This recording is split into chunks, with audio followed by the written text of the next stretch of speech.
27 years ago, an entire class of young students vanished during a school trip, disappearing without a trace and leaving their families devastated.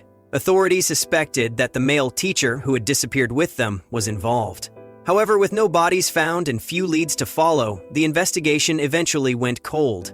Yet through all these years, one desperate mother never gave up hope, clinging to the small chance that her daughter was still out there somewhere. Then, one day, while looking through old photographs, she noticed a crucial detail that everyone had overlooked. A detail that would change the entire case and shock everyone involved in ways no one could have imagined. Before we dive into this shocking story, let us know where you're watching from today, and if you like this video, don't forget to subscribe. Laura Calloway woke up on the morning of September 28, 2023 with a heavy heart. The gray, cloudy sky outside her window mirrored her somber mood. She had been preparing herself for this day, but even so, the grief and heartache were overwhelming. It was exactly 27 years since her daughter, Rory, had disappeared. Slowly, Laura rose from her bed and made her way to the dressing table. There, hanging on the mirror, was a close-up photo of Rory in her school uniform. Laura gently took the photo in her hands, her eyes welling up with tears as she gazed at her daughter's smiling face. "Oh, Rory," she whispered, her voice cracking with emotion. But Laura quickly took a deep breath, steeling herself against the wave of sorrow threatening to engulf her. She had endured the worst of times over the past 27 years, and she knew she had to stay strong. After washing her face and getting dressed, Laura checked her phone. There was a text from her best friend, Helen Carter. "You're not alone in this. All of us still remember. If you need company, come over to my place anytime." Helen was also a mother of one of the vanished children. Laura felt a small comfort knowing that she wasn't alone in her grief. She replied to Helen's message, asking if it would be okay to come over now. Helen's response was immediate and welcoming. Before leaving, Laura went to the kitchen and gathered a few packets of Earl Grey lavender tea and a jar of cookies from her collection. The thought of arriving empty-handed at her friend's house didn't sit well with her, even after all these years of friendship. As Laura stepped out of her house and began the short walk to Helen's, she couldn't help but reflect on the loneliness she had experienced since losing her husband. Helen had become one of the few people who truly understood her pain and had been there for her through the darkest times. The neighborhood was quiet as Laura made her way down the familiar streets. The houses looked much the same as they had 27 years ago, a stark contrast to how much her life had changed. As she approached Helen's house, just a few blocks from her own, she saw the front door open before she even had a chance to knock. Helen greeted her with a warm, understanding smile and enveloped her in a comforting hug. "Come in," she said softly, ushering Laura inside. Laura handed Helen the cookie jar and tea packets as they made their way to the kitchen. Helen busied herself with boiling water for the tea while Laura settled onto the living room sofa. The familiar surroundings of Helen's home provided a small measure of comfort on this difficult day. As they waited for the water to boil, Helen turned to Laura and asked gently, "How are you doing?" Laura sighed, her eyes downcast. "I'm trying to keep up. You know how it is. This day is always the hardest." She paused, gathering her thoughts. "Even though I've learned to live with it, the past still haunts me, especially today." Helen nodded in understanding. "It's the same for me," she admitted. "Remember, I completed my therapy last year? While I've accepted the past and tried to rein in all the what-ifs that used to eat me alive, I can't deny that this day is especially hard. I'm not sure if that means I need to go back to therapy." The kettle whistled, and Helen poured the hot water into 2 cups, bringing them to the coffee table in front of the sofa. The comforting aroma of Earl Grey and lavender filled the air, providing a small moment of peace in the midst of their shared grief. As they sat together, sipping their tea, Laura felt grateful for Helen's presence. They had formed a bond through their shared tragedy, supporting each other through the years when it seemed like no one else could truly understand their pain. The weight of their loss hung heavy in the air, but there was also a sense of solidarity, a reminder that they were not alone in their grief. Helen set her teacup down and turned to Laura with a gentle smile. "You know, my psychologist told me something that's been helpful," she said. "We should face our pain whenever it comes and accept it as part of ourselves, not try to hide or bypass it." Helen paused, considering her next words carefully. "I was thinking, maybe we could look at some photos together, if you're up for it." Laura took another sip of her tea, letting the warm liquid soothe her. After a moment, she nodded. "I think that might be good," she said softly. Helen stood up and walked to the TV cabinet, pulling out a photo album. She returned to the sofa and sat close to Laura, placing the album between them. As they began to flip through the pages, a flood of memories washed over them. The photos chronicled happier times, their children's first day of school, birthday parties, and family picnics. Laura and Helen found themselves sharing stories and reminiscing about the past, their voices a mixture of laughter and tears. "Do you remember when Rory and Sally first started at that school?" Laura asked, pointing to a picture of the two girls in their uniforms. Helen nodded, a wistful smile on her face. "Grade 5, wasn't it? The school had only been open for 2 years at that point." "That's right," Laura confirmed. "I remember how small the class was at first, just 6 students, but by the end of that year it had grown to 15. The school really put a lot of effort into marketing, didn't they?" Helen mused. "All those discounted fees to attract parents?" They continued to flip through the album. Suddenly, Laura's eyes were drawn to a photo she had never seen before. It showed Rory and Sally, along with some of their classmates, working on a science project during the school's science fair. The children's faces were alight with enthusiasm, completely unaware of the tragedy that would befall them. "This picture, it's beautiful," Laura said, her voice barely above a whisper. "Where did you get it from?" Helen looked at the photo and explained, "I received it from the police a few months ago. Since the case went cold, they allowed parents to collect copies of evidence materials. I went down to the station and requested everything they had." Laura was surprised. "I didn't know we could do that. If I had known, I would have asked for copies too." Helen gave her a sad smile. "Maybe it's better that you didn't. To be honest, having all this evidence, it's made it harder for me to move on. That's part of why I needed therapy. I spent so many sleepless nights poring over those files, looking for something, anything, that might give us answers." As they continued to look through the photos, Laura came across another unfamiliar image. It was a class picture taken in front of a yellow school bus, the very bus that had taken the children on that fateful trip. Laura studied the photo intently, her eyes scanning each face. Suddenly, she noticed something that made her heart skip a beat. "Wait," she said, her voice filled with confusion and a hint of hope. "Why is Principal Lillian Brooks in this picture? I thought Mr. Gregory, the classroom teacher, went alone with the kids, along with just one support staff member that day." Helen leaned in to look at the photo more closely. "You know, I'm not entirely sure," she said, furrowing her brow. "I remember hearing rumors from some other parents that the staff member was actually the principal, but I never gave it much thought." Laura couldn't shake the feeling that something wasn't right. All these years, she had believed it was just the teacher and an administrator on that trip. The presence of the principal in this photo raised questions she had never considered before. As Laura opened her mouth to voice her concerns, Helen gently placed a hand on her arm. "Laura," she said softly, "I know that look in your eyes. We've been down this road before, thinking we found something crucial dozens, if not hundreds of times. It's not good for us to cling to false hope." Laura wanted to argue, to insist that this detail could be important, but she saw the concern in Helen's eyes. She took a deep breath, trying to calm the surge of emotions within her. "You're right," she said finally, though a part of her still clung to the nagging doubt. "It's probably nothing." Helen gave her a sympathetic smile and turned back to the photo album. "Look," she said, pointing to the bus in the background. "This photo was most likely taken before the trip on school grounds. That would explain why the principal was there." Laura nodded, though not entirely convinced. She glanced at the clock on the wall and realized they had been talking for almost an hour.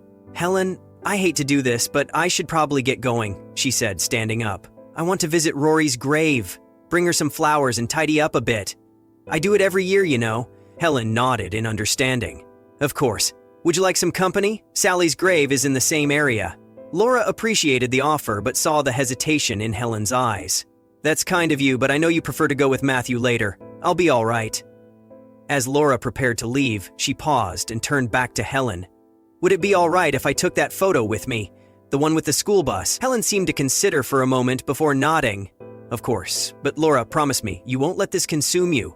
We can't afford to go down that rabbit hole again." Laura assured her friend she would be careful, but as she left Helen's house and made her way to the bus stop, she couldn't shake the feeling that she had stumbled upon something important. The image of Principal Lillian Brooks standing with the children before their ill-fated trip burned in her mind, a puzzle piece that didn't quite fit with the story she had been told for the past 27 years. As she waited for the bus that would take her to town to buy flowers from her favorite florist, Laura found herself torn between the desire to uncover the truth and the fear of reopening old wounds. The sky above her grew darker, threatening rain, much like the storm of emotions brewing within her.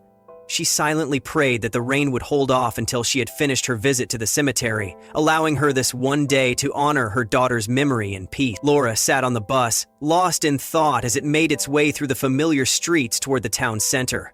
She held the photo in her hands, unable to tear her eyes away from the image of her daughter and her classmates, frozen in time on that fateful day. The more she studied the picture, the more questions arose in her mind. Helen's words echoed in her head, warning her not to cling to false hope. But Laura couldn't shake the feeling that something wasn't right. Why had some parents believed the principal went on the trip, while others, like herself, had been told it was just the teacher and a support staff member? She prided herself on being an active and involved parent, attending all meetings and gatherings, even the school trials and hearings when the victim's parents had sought justice in court. How could such a crucial detail have escaped her notice? Laura hesitated for a moment before pulling out her phone. She had the officer's personal number saved from long ago, but she wasn't sure if he would still remember her, or if he'd even want to help after all this time.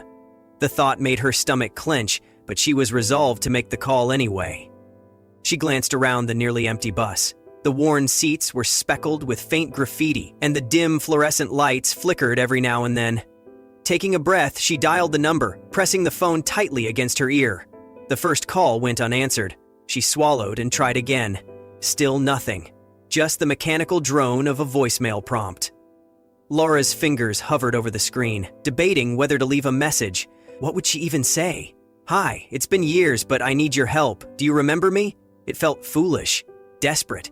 She shook her head and ended the call without leaving a voicemail, slipping her phone back into her purse. The bus jerked slightly as it came to another stop. She glanced outside and suddenly felt a jolt of recognition. This was near the principal's house. The sight of the old neighborhood sent a chill through her, stirring memories she thought she had buried. Without fully thinking it through, she stood up. Just as the bus doors were about to close, she pressed the bell and stepped out, apologizing to the driver as she exited. Standing on the sidewalk, Laura suddenly felt foolish. She had no idea if the principal was home, or even if she still lived at the same address after all these years. She vaguely remembered the street, but couldn't recall the exact house number.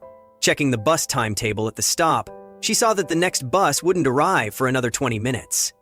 "Well," she muttered to herself, "I might as well try while I'm here." Laura began walking down the street, her eyes scanning the houses for anything familiar.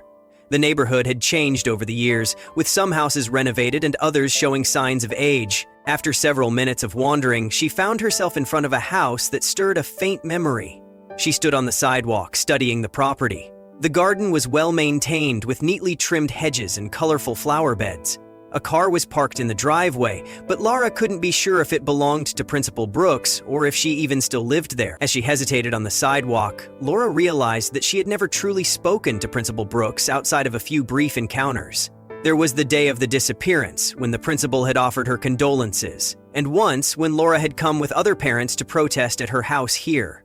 They had also exchanged words at the police station years ago, but beyond that, their interactions had been minimal. Despite living in the same neighborhood, taking a deep breath, Laura walked up to the porch and knocked on the door. She waited, her heart pounding, but there was no answer from inside. Just as she was about to turn and leave, feeling embarrassed by her impulsive decision, she noticed two women walking along the sidewalk. One of the women appeared to be in her mid-30s, while the other was older, closer to Laura's age. As they turned onto the walkway leading to the house, their eyes met Laura's, and she immediately recognized the older woman as Principal Lillian Brooks. Even though time had added lines to her face and softened the sharpness of her features, Laura had no doubt it was her. The principal didn't seem to recognize Laura at first. Her expression was polite but questioning.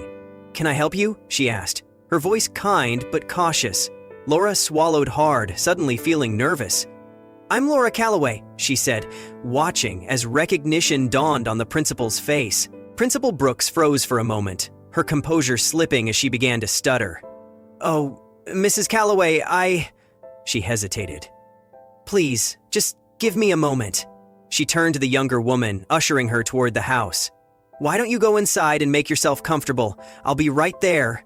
As the principal fumbled with her keys to unlock the door, Laura's mind raced.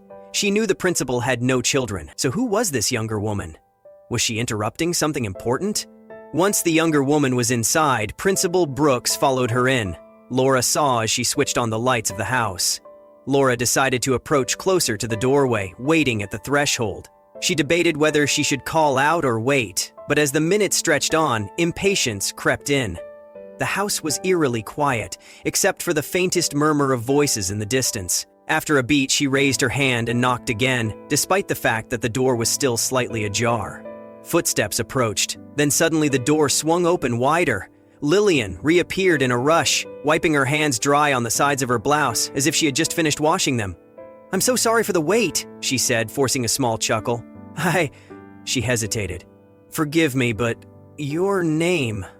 It sounds familiar, but I can't quite place it." Laura inhaled deeply before answering. "I'm Rory Calloway's mother," she said, watching the woman's reaction closely. "My daughter was in the grade 5 class of 1996. She vanished during the school trip." The principal's face paled, and she struggled to maintain her smile. Laura couldn't help but notice how nervous she seemed, her eyes darting between Laura and the woman inside. Through the barely open door behind her, Laura caught sight of the younger woman standing inside the house. She wasn't part of the conversation, yet she lingered in the background as if she was watching, listening. Principal Brooks cleared her throat, trying to regain her composure. "Mrs. Calloway, I'm no longer the school principal, you see. I took early retirement some years ago." She forced a smile. "May I ask why you're here?" Laura paused for a moment before deciding to be direct. "I have a question about the day of the school trip. I'm sorry for showing up unannounced. I was in the area when it came to mind," she said, keeping her voice steady despite the turmoil within her. "I won't take much of your time, I promise." The principal glanced over her shoulder again at the woman inside, then back to Laura. "All right," she said reluctantly, "but I can't stay long. I have a guest waiting." Laura nodded in understanding and reached into her purse, pulling out the class photo. She held it up for Principal Brooks to see. "This picture," Laura began, "was it taken at the school or during the trip?" Principal Lillian narrowed her eyes as she studied the photo. For a moment, she seemed lost in thought, her brow furrowed. "I think it was during," she started, then quickly revised her statement. No, it was taken at the school parking lot." Laura's heart skipped a beat at the principal's hesitation. She pressed on. "Were you on the trip that day?" The principal's eyes widened slightly, and she shook her head. "No, I stayed at the school. Mr. Gregory, the classroom teacher, and a staff member from administration went on the trip. It was supposed to be me, but I had an important last-minute matter to attend to, so the admin took my place." Laura nodded slowly, processing this information. It aligned with what she had always believed, but something still felt off. She decided to ask one more question, hoping it wouldn't push too far. "This might be my last question, if you don't mind. Did you notice anything suspicious about Mr. Gregory that day? Anything at all?" At this, Principal Brooks' demeanor changed. Her voice took on an edge of annoyance as she replied, "No, Mrs. Calloway. I've given all these statements to the police countless times. I never would have thought Mr. Gregory capable of something like this." She paused, her expression softening slightly. "I would prefer not to speak about it anymore. It was heartbreaking for me too, and I found closure. I don't want to open old wounds again." Laura felt a pang of guilt at the principal's words. She hadn't meant to cause more pain. "I'm sorry," she said softly. "I understand, truly. It's just... I still can't believe my daughter just disappeared into thin air." To her surprise, Laura felt tears welling up in her eyes. I don't know what I hoped, that maybe you'd have an answer after all this time." Laura reached into her purse and pulled out a pocket tissue, dabbing at her eyes. As her vision cleared, she noticed the younger woman inside, watching them intently. There was a mix of curiosity and concern in her gaze. Principal Brooks' expression softened further. "I understand the pain, Mrs. Calloway. It's one of the reasons I took early retirement. As long as I worked at that school, I could never overcome the grief." She hesitated for a moment, then stepped forward and embraced Laura briefly. "I know that today marks 27 years, she murmured. "You're not the first parent to come here on this day over the years." Laura was taken aback by the sudden show of emotion from the principal. She put the photo back into her purse. As they parted, she managed a weak smile. "Thank you for your time. I should go now. I'm sorry for taking up your afternoon." As Laura turned to leave, she couldn't shake the feeling that there was more to the story. The principal's initial hesitation, the presence of the mysterious younger woman, the subtle inconsistencies in her answers, all gnawed at Laura's mind. Yet, she also knew that her suspicions might just be her overthinking everything. Helen was right. She couldn't afford to lose herself in false hope again. Walking back toward the bus stop, Laura's mind raced with conflicting thoughts and emotions. The rain, which had been threatening all day, finally began to fall, matching her somber mood. As she reached the shelter of the bus stop, she pulled out her phone and stared at it, wondering if she should try to contact the police officer who had been assigned to the case once again. But before Laura could make up her mind, the bus arrived. She stepped on board and settled into a seat by the window. As the bus pulled away from the curb, she clutched the photo tightly to her chest. The rain continued to pour, a steady rhythm against the pavement outside, though at least the wind had settled. Laura sat on the bus, her mind whirling with thoughts and questions. The encounter with Principal Brooks had left her with more doubts than answers, and she couldn't shake the feeling that something wasn't right. As the bus made its way through the rain-slicked streets, she let out a sigh and pulled out her phone, hoping for a notification, a missed call, anything. But the screen remained blank. No reply from the police officer. Laura's stop came into view, and she disembarked, stepping out into the light drizzle. The florist's shop was just down the street, its colorful display of flowers a stark contrast to the gray day. As she approached, Laura paused under the awning of a nearby shop, hoping the rain would let up. There, in the wait, she hesitated, debating whether to call again. Would it make a difference? After her conversation with the principal, she doubted she'd get anything new. The officer would probably just echo what she had already heard. With a quiet sigh, she slipped the phone back into her bag. Maybe Helen was right. Maybe she was just reopening old wounds for nothing. But no matter how much she tried to push it aside, the image of the young woman in Principal Brooks' house and the principal's nervous behavior kept nagging at her. Something about it didn't sit right. Deciding she had waited long enough, Laura took a deep breath and made a run for the florist's shop, holding her purse over her head as a makeshift umbrella. The cold rain clung to her skin, seeping through the fabric of her clothes, but she barely noticed. She just had to cross the street. Getting a little wet wouldn't matter. Reaching the shop, she pushed the door open and the soft chime of the bell overhead announced her arrival. The shift from the chilly rain to the warm, fragrant air inside was immediate. The scent of fresh flowers enveloped her, a soothing blend of roses and lavender. "Mrs. Calloway," the florist said, recognizing her. "I was wondering if we'd see you today." Laura managed a small smile in return. "Hello, Sarah." "Yes, I'm here for my usual order."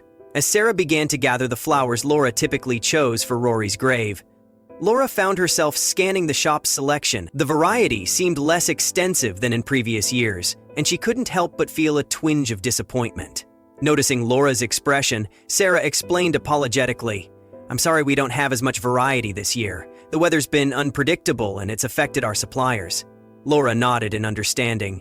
"It's all right, Sarah. I'm sure we can still put together something beautiful for Rory." As Sarah continued to gather flowers, the bell above the door chimed again. Laura turned to see Helen and her husband Matthew entering the shop. Their eyes met, and for a moment, Laura saw surprise and then concern flash across Helen's face. "Laura?" Helen said, approaching her friend. "I thought you'd have gone to the florist earlier. Is everything all right?" Laura hesitated, unsure how much to share about her impromptu visit to Principal Brooks' house. I got a bit sidetracked," she said finally, "but it's good to see you both again." Matthew shook Laura's hand warmly. "It's good to see you too, Laura. How are you holding up?" Before Laura could answer, Sarah returned with an armful of flowers. "Here you are, Mrs. Calloway. Would you like to arrange them yourself, as usual?" Laura nodded, grateful for the distraction. "Yes, thank you, Sarah. I'll do that."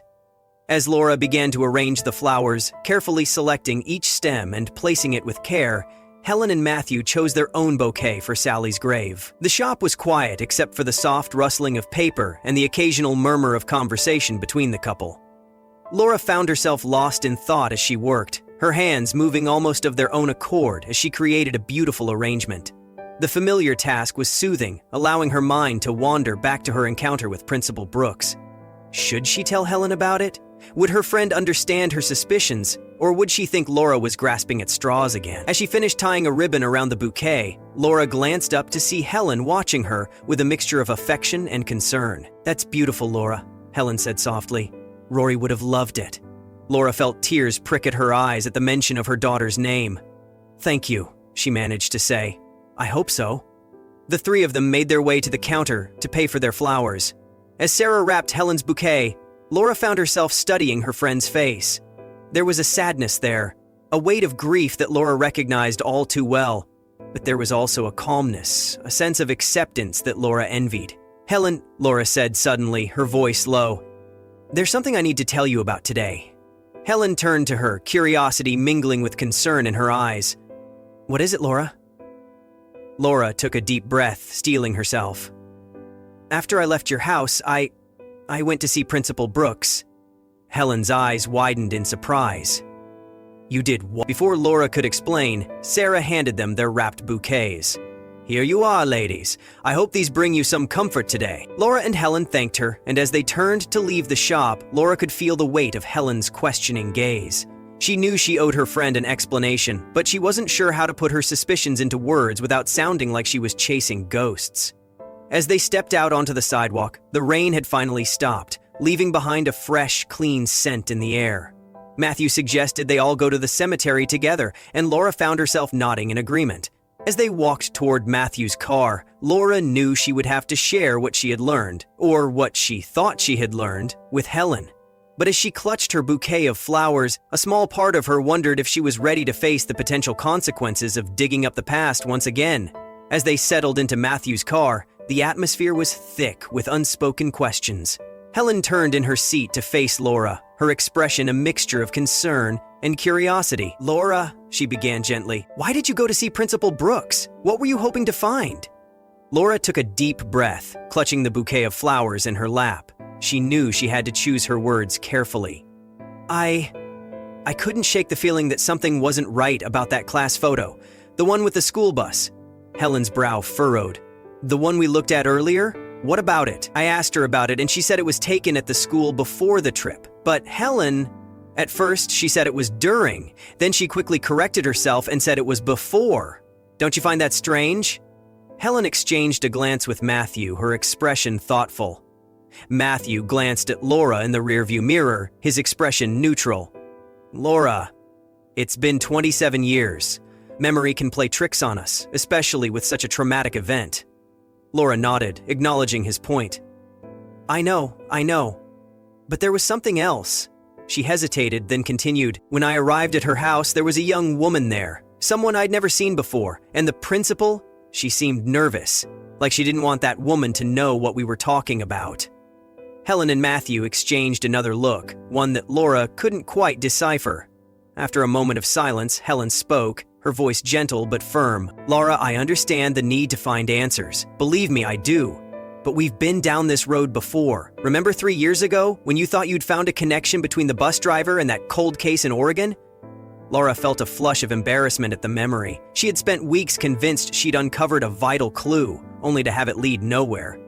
"This is different," she insisted, though a small part of her wondered if she was trying to convince herself as much as her friends. The car fell silent as they drove through the familiar streets toward the cemetery.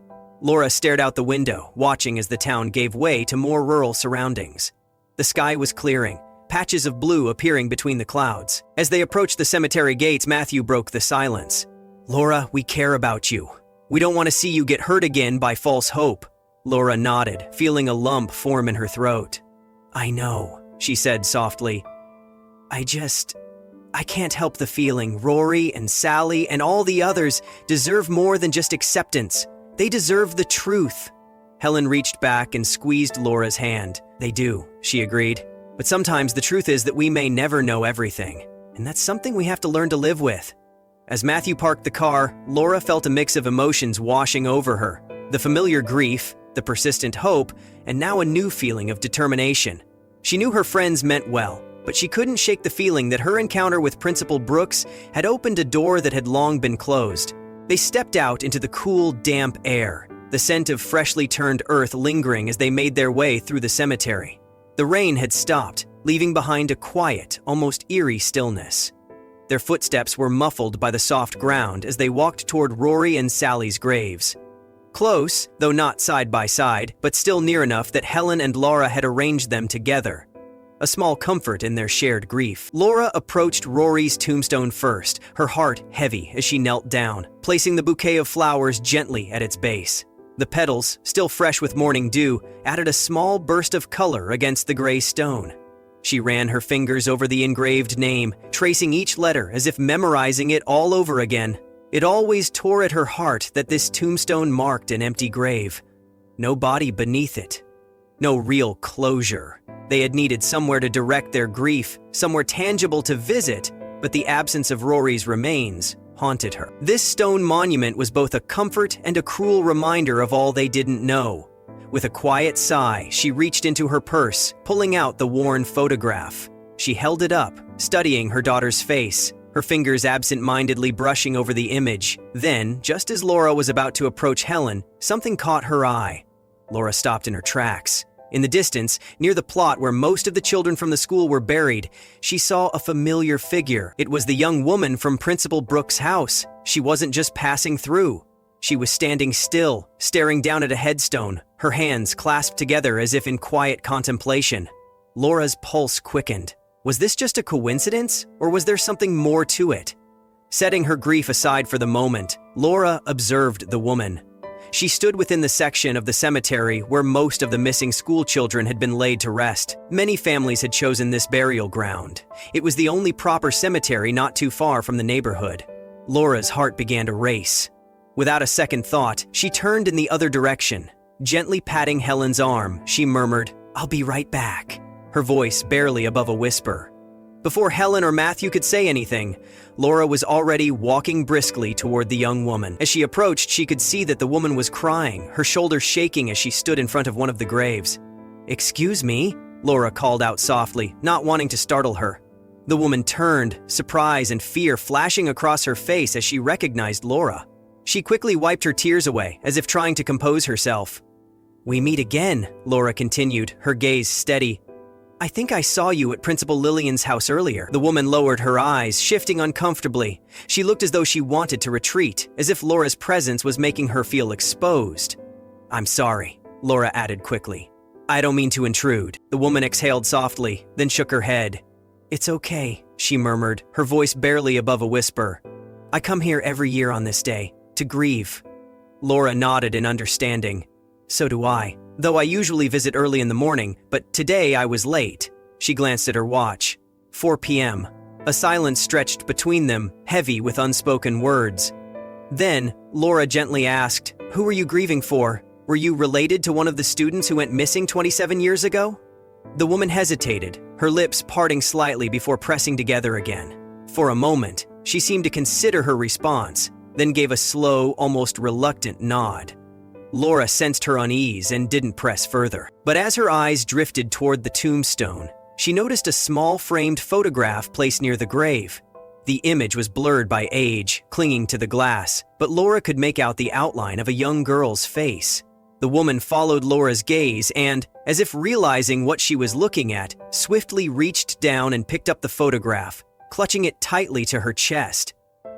"I'm sorry," Laura said softly. "Oh, I didn't mean to invade your privacy." She met the woman's eyes, her own filled with understanding. "You must have really loved and missed your sister. I understand that feeling."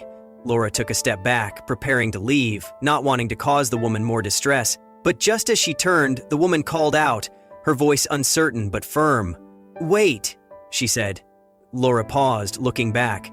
"Why did you go to Principal Lillian's house earlier?" The unexpected question caught Laura off guard. She turned fully to face the woman, studying her expression. There was something more than curiosity in her eyes. Something deeper. Something cautious. "I was just asking about the day of the school trip," Laura admitted. "I wanted to know if she was there when the students left, or if she went with them." Reaching into her purse, Laura pulled out the now slightly crinkled photograph Helen had shown her. She extended it toward the woman. "My friend Helen over there." Laura gestured toward Helen and Matthew, who were still standing by Sally's grave. "She showed me this photo earlier. I had never seen it before, and it confused me. I didn't remember Principal Lillian being there that day." The woman stared at the picture, her grip tightening on her own framed photograph. Laura sighed, shaking her head slightly. Principal Lillian confirmed that this picture was taken in the school parking lot before the trip, but she trailed off, unsure how to finish the thought. The woman stared at the photograph, her expression shifting as she took in the faces of the children. A chuckle escaped her lips, light yet laced with sorrow. But then, as her gaze lingered on one face in particular, tears slipped down her cheeks. The words came out in a hushed whisper, tinged with affection and heartache. Rory was such an ass. Her tone was not one of hatred, rather it held a bittersweet warmth that tugged at Laura's heart. Laura's ears perked up at the name. "Did you know Rory?" she asked, unable to hide the urgency in her voice. The woman seemed startled, as if she hadn't expected anyone to catch her words. She returned the class picture to Laura, her hands trembling slightly.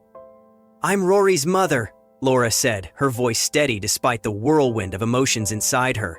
"Do you know something about Rory?" The woman froze, her posture suddenly defensive, as if Laura had cornered her. Confusion washed over Laura as she noticed the woman's eyes dart toward the framed photograph she still clutched against her chest. The resemblance between the woman and the girl in the frame was striking. A shiver ran down Laura's spine. "Who are you?" Laura asked slowly, her tone measured. "Are you this girl?" She pointed to the photo, her heart racing.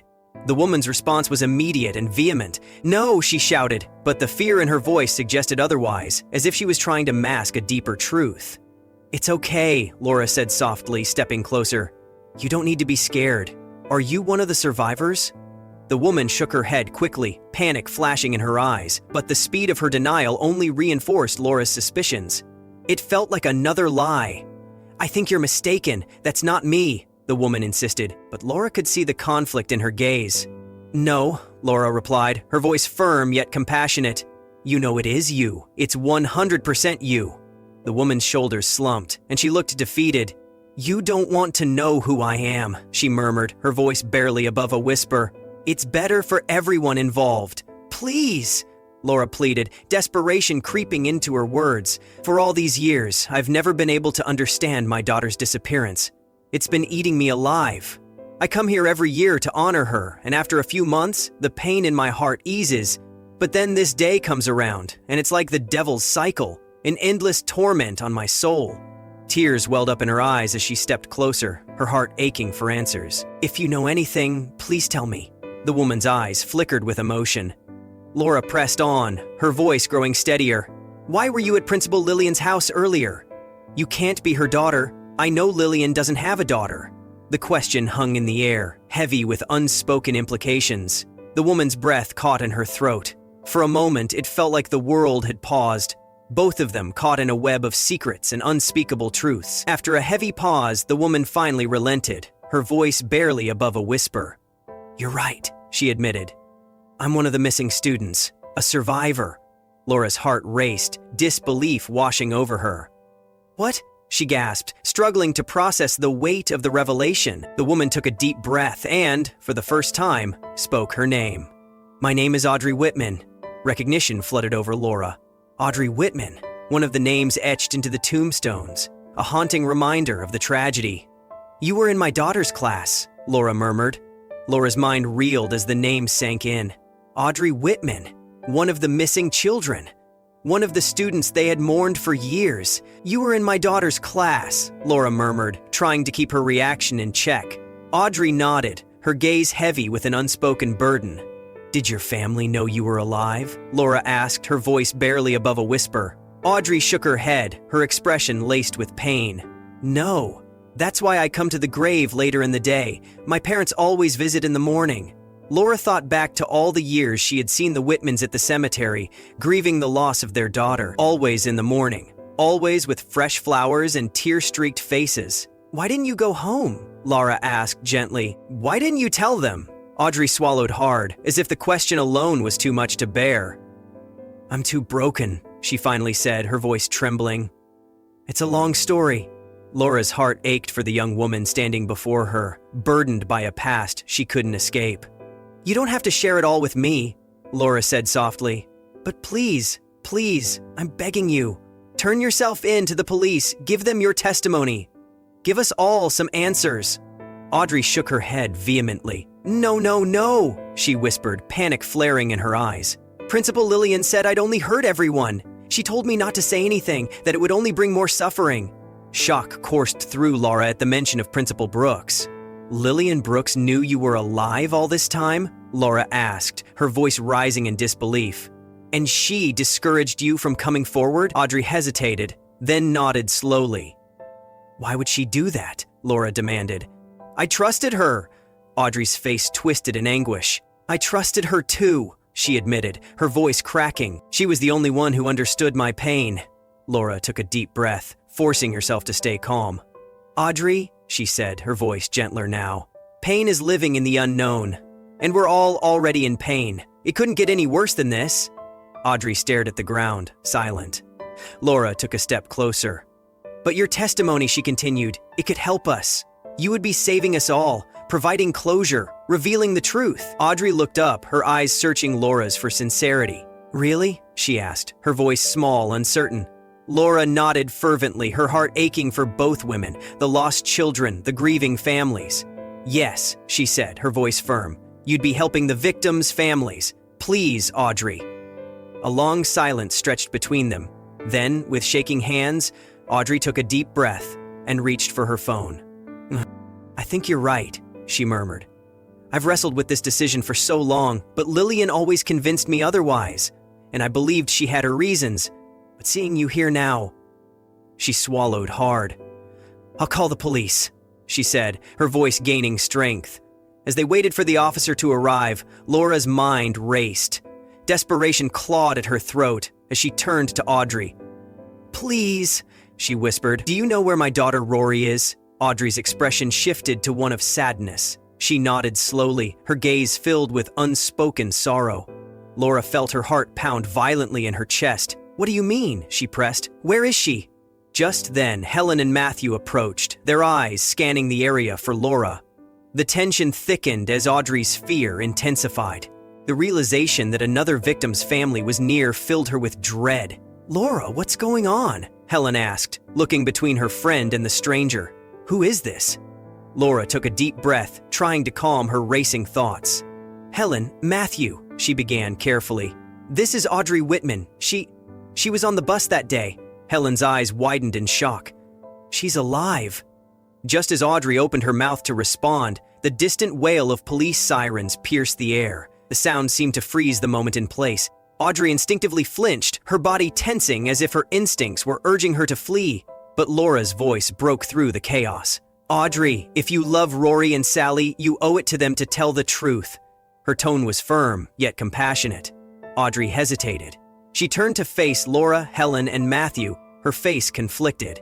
She saw the confusion etched on their faces, the desperation in Laura's eyes. It felt like a lifeline amidst her turmoil. Okay, Audrey finally said, her voice trembling but resolute. I'll talk. But at the station, 2 police officers arrived, their presence adding an air of urgency to the scene. They approached Audrey, confirming if she was the one who had called. What's your name? One of the officers asked. Audrey straightened her shoulders, though her hands were still shaking. Audrey Whitman, she said clearly. I'm one of the survivors of the missing children from 27 years ago. The officers exchanged glances before one of them radioed the station, requesting a system check on her name. While they waited for confirmation, the officers turned to the small group gathered in the cemetery. We need everyone to come with us to the station, one officer said firmly. We can't have any disturbances here. Audrey nodded, her face pale but determined, and she followed the officers to their squad car. Laura walked alongside Helen and Matthew as they made their way to their own car, adrenaline coursing through her veins. Once inside, Laura couldn't hold back. You won't believe what just happened, she began, her voice shaking with disbelief. She recounted everything to Helen and Matthew, the revelation about Audrey, the principal's knowledge of a survivor, and how it all felt like a sinister puzzle with missing pieces. Matthew frowned, furrowing his brow. This is all so strange, he said. Why would the principal keep something like that from us? I don't know, Laura admitted. But it feels like there's something deeper at play. Whatever truth Audrey holds, it must be significant enough that it could put Lillian in danger. As they arrived at the police station, the trio stepped inside, the atmosphere thick with tension and uncertainty. Laura spotted Officer Jensen, the same officer she had tried to reach before. He looked up from his paperwork and immediately approached them. I'm sorry I couldn't take your call earlier, he said, his voice apologetic. "I was tied up with an urgent case." Laura felt a mix of frustration and urgency. "Officer, you need to take this seriously," she insisted, her heart racing. "Audrey has confessed that she's a survivor. She's finally ready to talk." "If that's true, we'll reopen the case," Officer Jensen replied, his demeanor shifting to one of focus. He motioned for Audrey to follow him into an interview room, leaving Laura, Helen, and Matthew waiting anxiously in the sterile waiting area. As the door closed behind Audrey, Laura felt a surge of hope mixed with fear. She could only pray that Audrey would summon the courage to speak the truth, that this moment would finally bring some answers, and perhaps some closure. Not long after Audrey was led into the interrogation room, the station buzzed with activity. Officers bustled around, their voices rising in urgency as they received orders. Laura, Helen, and Matthew exchanged tense glances as they overheard snippets of conversation. A unit was being dispatched to Principal Lillian Brooks' house with an arrest notice. Hope flickered in Laura's chest as she exchanged glances with Helen and Matthew. This was it. Audrey must have shared everything she knew. Then, the sharp sound of police sirens sliced through the air as the unit departed. The tension in the room grew palpable. Less than an hour later, the reality set in. The officers returned, leading a handcuffed Principal Lillian Brooks into the station. She walked with her head down, her slumped shoulders carrying the weight of her circumstances. As she was led past them, she whispered, barely audible, "I'm sorry." But Laura knew sorry wasn't enough. The officers pushed Principal Lillian Brooks forward, guiding her toward the booking area with unwavering authority. Laura, Helen, and Matthew stood frozen, watching as the woman they had once trusted was led away in handcuffs. The principal kept her head down, avoiding eye contact, but as she passed, Laura caught a glimpse of her face. There was no fight left in her, just resignation. Hours crawled by as Laura, Helen, and Matthew sat in anxious silence, each lost in their thoughts. The air was thick with tension, the weight of the unfolding revelations pressing down on them. Then, an officer entered the room where Audrey was being questioned. Laura leaned in closer, straining to catch snippets of the muffled conversation through the glass partition. She heard the officer mention something about Lillian Brooks' statement being ready. Then, a few moments later, another officer emerged, his expression serious. "She's confessed," he announced. A hush fell over the room. Laura felt her stomach tighten. The officer continued, his voice steady but grim. "Principal Brooks has admitted to organizing the entire class trip. She framed the teacher, Mr. Gregory, to take the fall for what happened. At the time, she was under immense financial pressure, deep in debt, owing money to dangerous people, loan sharks. They threatened her family, and she saw no way out." Laura's breath caught in her throat. "The trip to Big Bend Park was sabotaged," the officer went on. "Principal Brooks conspired with the kidnappers, which led to the driver's death. His body was never recovered, as you already know from the initial investigation." The room was silent, the gravity of the words settling in. Then, the officer hesitated before continuing. "They abducted Mr. Gregory and the children, transporting them to a border area in Mexico, where they were smuggled into another country. They were forced into organ trafficking." A sharp gasp escaped from Helen, and Matthew let out a curse under his breath. Laura's hands clenched into fists. "This may be hard to hear," the officer warned, "but I need to tell you the full truth." He paused, as if bracing himself.